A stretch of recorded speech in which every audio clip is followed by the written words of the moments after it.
I can challenge লিখে রাখেন। কোটিবার আমি শপথ করে কসম করে বলতে পারি, ডক্টর ইউনূসের মতো কোটি কোটি ইউনূস যদি আসে এই দেশকে সংস্কার করা সম্ভব হবে না। আরে 53 বছরে তো এই দেশ সংস্কার হয়নি, সুন্দরভাবে আলোকিত সমাজ গঠন হয়নি।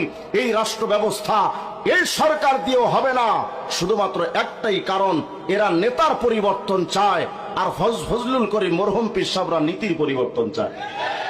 নেতার পরিবর্তন দিয়ে আজ পর্যন্ত 53 বছরে দেশকে সংস্কার করা সম্ভব হয়নি।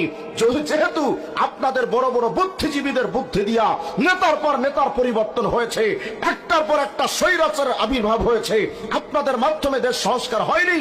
তো আপনারাই তো বলেন টুপিওয়ালারা কি বুঝে। তো আজকে থেকে একটু সিদ্ধান্ত নেন না, আপনাদের মাথায় একেবারে স্টেডিয়ামের মতো খালি মাথাওয়ালা বুদ্ধিজীবীদের বুদ্ধি দিয়া 53 বছর তো কিচ্ছু হয়নি। ওই টুপিওয়ালা মরহুম পীর সাহেবের ওই স্লোগান একটু আনেন, নেতার পরিবর্তন চায় না, নীতির পরিবর্তন চায়।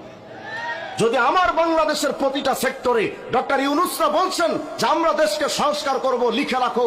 আমরা যখন সাবেক স্বৈরাচার সরকারের আমলে আমরা যখন কারাগারে যেতাম, কারাগারের ওপরে লেখা থাকতো, আমি তো 2 বার গ্রেফতার হয়েছি, কারাগারের ওপরে লেখা থাকতো রাখিব নিরাপদ, দেখাবো আলোর পথ। আজ পর্যন্ত আপনি বলেন তো এমন কেউ আছেন যে কারাগার থেকে কোন একজন মানুষ ফিরে এসেছে, আলোর পথে ফিরে এসেছে? আজ পর্যন্ত তো আমি কোনো মানুষ পাই নাই। বরং যারা মুরগি চুরি করে আগে কারাগারে ঢুকছে, কারাগার থেকে বের হওয়ার পরে তারা গরু চুরি করা শুরু করছে। আজ পর্যন্ত কারাগার কোনো মানুষকে আলোর পথ দিতে পারে নাই। তবে আমি এটা শত শত হাজার হাজার প্রমাণ দিতে পারবো। তোমার যে সমাজ ব্যবস্থা, যে আদালতের ব্যবস্থা, তোমার যে রাজনৈতিক অবস্থা, বাংলাদেশের কোন মানুষকে, চোরকে ভালো করতে পারে নাই, ডাকাতকে ভালো করতে পারে নাই, ধর্ষককে ধর্ষণ মুক্ত করতে পারে নাই। সেই সমাজ ব্যবস্থা দিয়া এই আলোকিত সমাজ গঠন হবে না। তবে আমি কোটি কোটি প্রমাণ দিতে পারবো, বড় বড় চোর, বড় বড় সন্ত্রাস চরমোনায় গিয়ে আল্লাহওয়ালা হয়ে গেছে, তাবলীগ জামাতে গিয়ে তারা ভালো হয়ে গেছে। সুতরাং এটা আমরা বুক ফুলিয়ে বলতে পারি, আলোকিত একটা সমাজ, সংস্কারমূলক একটা সমাজ গঠন করতে পারে একমাত্র মোল্লারা।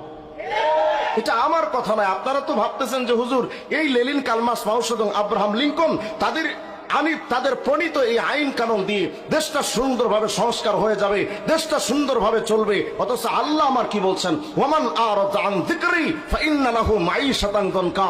আল্লাহ বলেছেন, শোনো, আমার কোরআনের আইন থেকে যদি, জিক্রুন মানে শুধু আল্লাহ আল্লাহ জিকির করা নয়, কোরআনে কারীমের আয়াতের তাফসীর খুলে দেখেন, ওয়ামান আরাদা আন যিকরি আয়াতের অসংখ্য তাফসীর আসছে যে আল্লাহ পাকের আওয়ামেরকে ইমতিসাল করা, নওয়াহি থেকে ইজতিনাব করা, আল্লাহর বিধানকে মেনে নেওয়া, আল্লাহর নিষিদ্ধ বিষয়কে দূরীভূত করা।